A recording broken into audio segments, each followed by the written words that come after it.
تلقى المسكينة اللي سقطت من العار وصرت يبسة يبسة وحزينة راني هايمة ما نعرف وصرت يبسة يبسة وحزينة راني هايمة ما نعرف.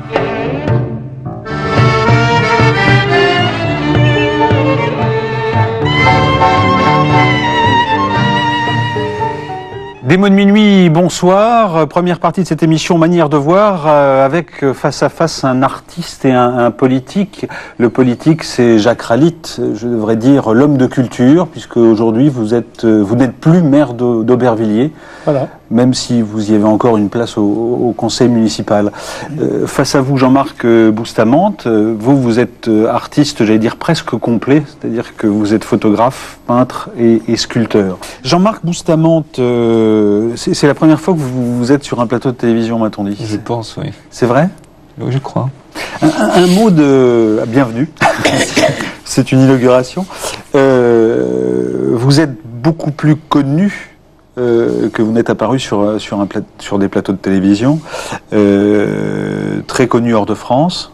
Vous êtes un artiste. Qu'est-ce que les Français disent qui a beaucoup de valeur. Pour devenir connu en France, il faut être connu à l'étranger. Voilà. Ouais. Et bien, vous avez fait le parcours classique. C'est partout des combattants, un peu, oui. Mais ça a été si difficile que ça? Non, je pense que ça le devient. C'est maintenant que ça le devient de plus en plus. Je pense que lorsqu'on est jeune artiste, on est conquérant, guerrier, on essaie de trouver son territoire. Après, il faut le tenir, et puis il faut être dans des investigations permanentes. Et je pense que ça devient de plus en plus difficile. Oui. Alors, vous dites rester à Paris aujourd'hui, c'est un acte de résistance.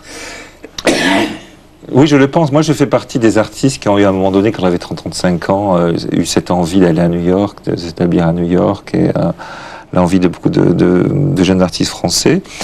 Et puis après, s'installer à Paris, vivre ce qu'a été aussi peut-être l'art contemporain en France pendant peut-être les 10-15 dernières années.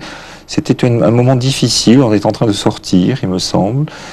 Et donc c'était difficile ici, et puis petit à petit, maintenant aussi à cause aussi des relations que j'ai pu tisser avec l'Europe et avec surtout les pays limitrophes à la France, comme la Belgique, la Hollande et l'Allemagne, m'a permis de rester à Paris d'une façon bonne. Vous avez 50 ans, vous êtes né à Toulouse d'un père sud-américain et d'une mère anglaise.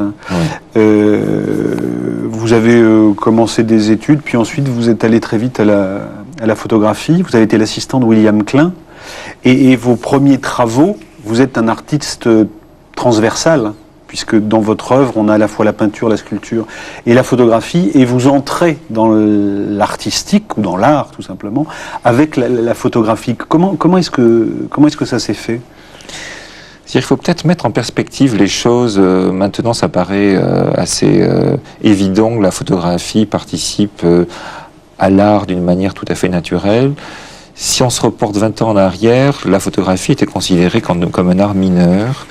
Et moi, je me souviens à cette époque-là, lorsque j'ai choisi la photographie pour regarder le monde, et lorsque j'ai pensé à la photographie en tant que moyen artistique, je me suis opposé à certaines réticences et en même temps, je trouvais ça un petit peu drôle. Il faut voir qu'aujourd'hui, par exemple, des médiums, je dirais, plus contemporains comme l'Internet, la vidéo, etc., sont venus très facilement. La photographie a toujours eu cette espèce de combat avec l'art. Dans la série des tableaux qui sont réalisés en Espagne et plus tôt, aux environs de Barcelone, entre 1978 et 1982. Qu'est-ce qui vous détermine dans cette manière, finalement, d'exclure les personnages de vos photos et d'être... on regarde vos photos. Qu'est-ce qui vous détermine dans cette série ? Il y avait deux envies. La première était effectivement de considérer de ne pas considérer le phénomène de la photographie en tant qu'art, mais de considérer, si vous voulez, l'art en tant que photographie. C'est-à-dire, à un moment donné, de considérer la photographie en tant qu'objet, donc d'essayer, et c'est à ce moment-là que j'ai parlé de ce terme un peu générique de tableau. Tableau, c'est pas obligatoirement une peinture, mais c'est un objet mental. Et à ce moment-là, j'ai décidé d'aller photographier sur un territoire choisi, qui est un territoire près des villes, entre ville et campagne, un certain nombre de lieux avec un appareil qui permettait de faire des grandes photographies, de pouvoir donc les mettre au mur et de les penser comme objet. Chambre 20-25, en couleur, ce qui était à l'époque assez trivial, parce que à l'époque la photographie artistique était en noir et blanc, la photographie commerciale était en couleur. Et donc moi je décide à ce moment-là de faire de la couleur en grand format, et je vais montrer ces recherches aux galeries d'art qui les refusent parce qu'ils considèrent que c'est de la photographie, que ce n'est pas de l'art. À ce moment-là, je sens qu'il y a quand même quelque chose à pousser et à faire venir. Et je pense qu'effectivement, aujourd'hui, je suis assez content il me semble d'avoir eu raison, puisque la photographie est partout. Vous avez parlé de l'ignorance. Je pense au roman de Kundera qui vient de sortir, l'ignorance. Parce que ce maire de Carpentras, là, ou un autre, de maire d'Orléans, qui avait le problème, en vérité, ils ont peur de leur ignorance, ils ne savent pas.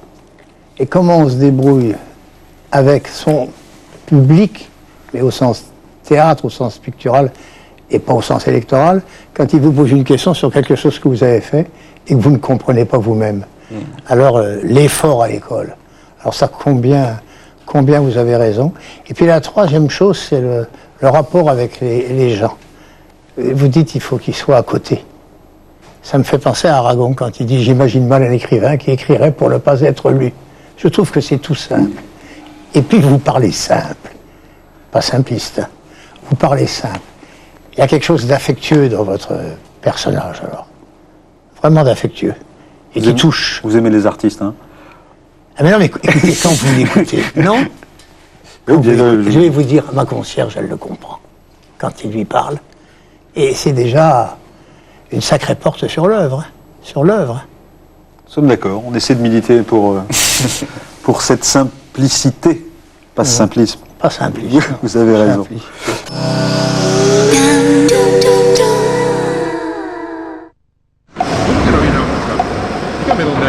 Envie.